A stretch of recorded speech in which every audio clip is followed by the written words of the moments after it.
front of us you can see the main memorial stupa at the killing fields of Cheung Ek. Inside there are approximately 8,500 bones, skulls of victims that were uncovered in 89 mass graves in the 1980s, I think. You can see so many of the skulls have fractures on the top of the skulls, so that indicating they probably suffered blows to the head. It's horrible.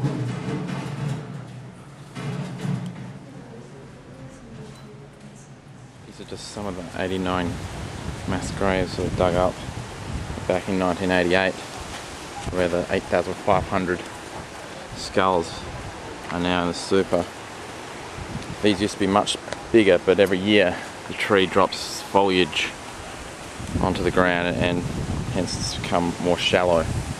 This tree, they used to hook up loudspeakers to the tree to drown out the sound of people getting killed or the yelling and screaming of the victims, so that the people outside couldn't hear what was going on.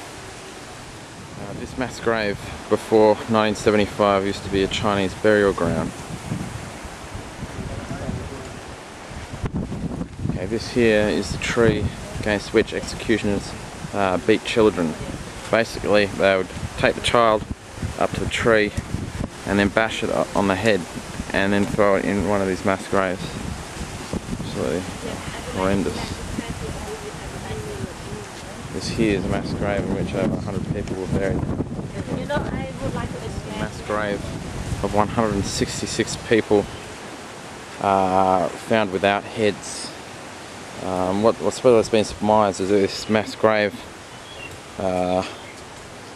people were killed just days before the Pol Pot regime was ended, and well, the Khmer Rouge, they wanted to hide the evidence that people couldn't identify who was killed. Yeah, it was this. Our tour leader was saying that just a few days after the Pol Pot regime ended, the guy came across this grave and yeah, saw it without heads.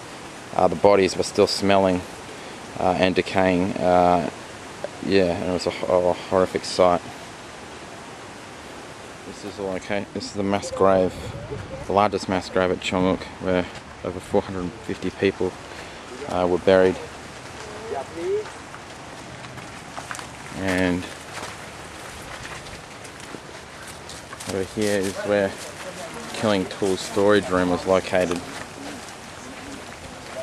Khmer Rouge used to use branches of palm trees to cut necks of victims.